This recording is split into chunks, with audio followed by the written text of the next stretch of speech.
warahmatullahi wabarakatuh. Perkenalkan, nama saya Mutiara Cantika sebagai editor dan pemateri. Saya Luna Herlisa. Saya Sirmi Hasanat. Kita sebagai penulis naskah dan pemateri. Saya Meila Haryani Pratiwi. Saya sebagai kameramen dan pemateri.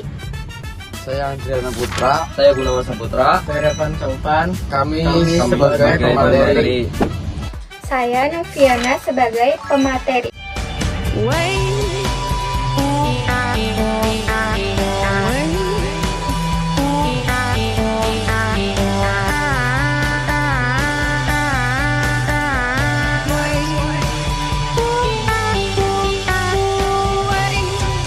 Kami dari kelompok Demokrasi Terpimpin.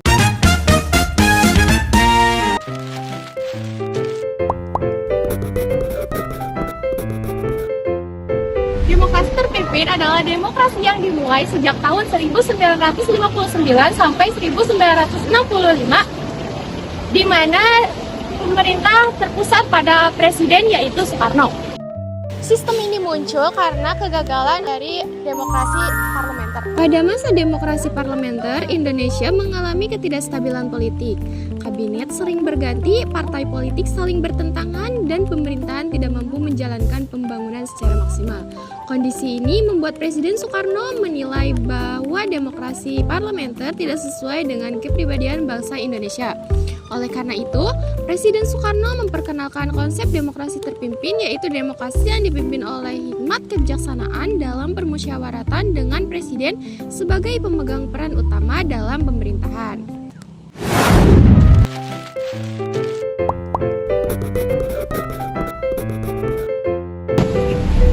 Peralihan dari demokrasi parlementer ke demokrasi terpimpin ditandai dengan dikeluarkannya Dekret Presiden 5 Juli 1959. Dekret ini dikeluarkan karena konstituante gagal menyusun Undang-Undang Dasar yang baru untuk menggantikan Undang-Undang Dasar sementara 1950.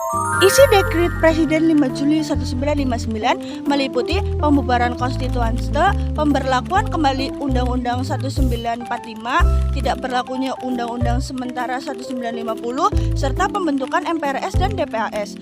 Dekret ini mendapat dukungan dari TNI dan masyarakat luas. Sejak saat itu, Indonesia resmi memasuki masa demokrasi terpimpin.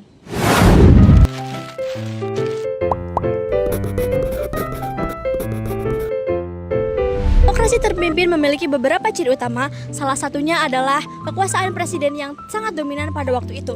Presiden tidak hanya berperan sebagai kepala negara, tetapi juga berperan sebagai kepala pemerintahan. Selain itu, peran partai politik dibatasi dan dikendalikan oleh pemerintah.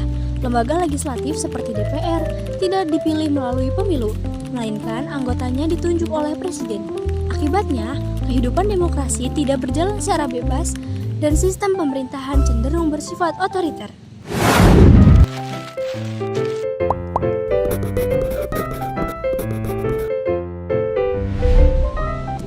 Pada masa demokrasi terpimpin, kehidupan politik nasional sangat dinamis. Presiden Soekarno memperkenalkan konsep Nasakom, yaitu nasionalis, agama, dan komunis, sebagai upaya menyatukan kekuatan politik di Indonesia.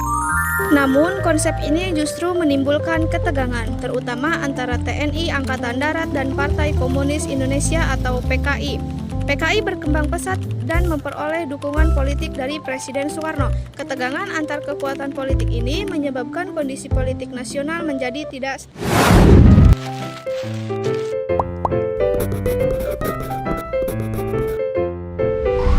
politik luar negeri, Trikora, dan konfrontasi Malaysia. Dalam bidang politik luar negeri, Indonesia menjalankan politik bebas dan aktif. Salah satu kebijakan penting adalah Trikora, Tri Komando Rakyat, yang bertujuan merebut kembali Irian Barat dari Belanda.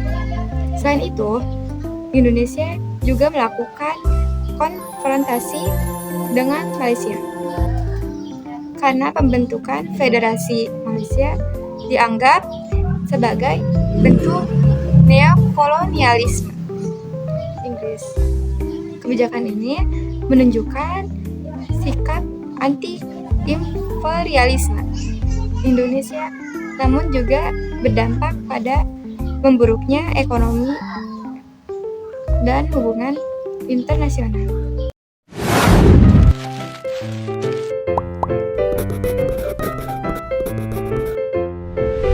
Pada masa demokrasi terpimpin, kondisi ekonomi Indonesia mengalami kemerosotan.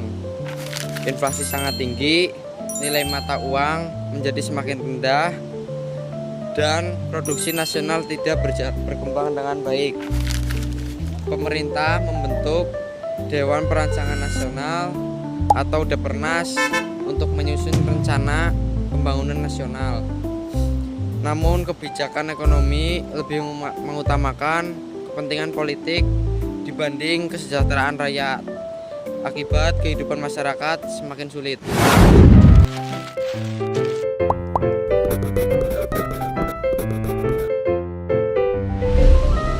Dalam pelaksanaan demokrasi terpimpin banyak menyimpang dari UUD 1945. Salah satu penyimpangan tersebut adalah pengangkatan Presiden Soekarno sebagai presiden seumur hidup. Selain itu, anggota MPRS dan DPR GR tidak dipilih melalui pemilu, melainkan diangkat oleh presiden. Kebebasan pers dan hak pendapatan juga dibatasi. Hal ini menunjukkan bahwa demokrasi terpimpin tidak dijalankan sesuai prinsip demokrasi.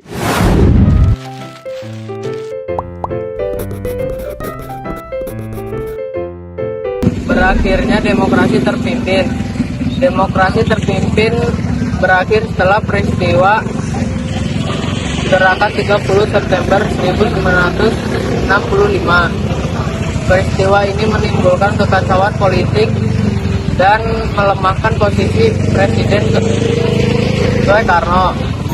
Situasi tersebut membuka jalan bagi Orde Baru di bawah pimpinan Soeharto. Secara bertahap, kekuasaan Presiden Soekarno berakhir dan sistem demokrasi terpimpin pun runtuh.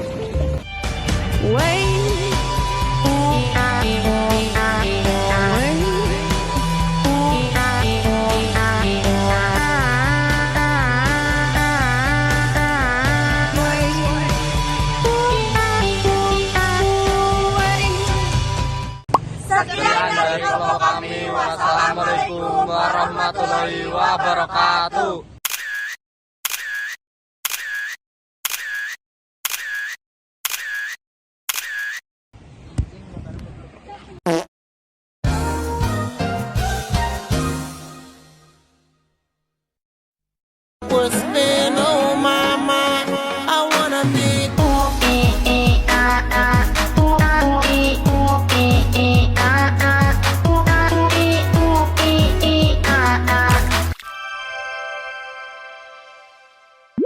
Sebagai penulis mata dan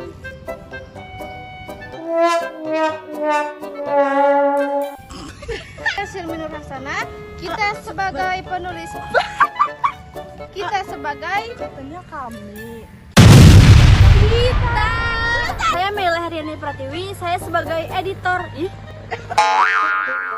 Heriani Pratiwi, saya sebagai kameramen.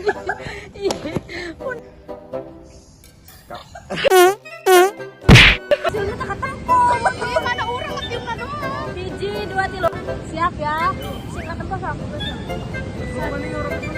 2, 3. Mulai sejak tahun 1950. Demokrasi.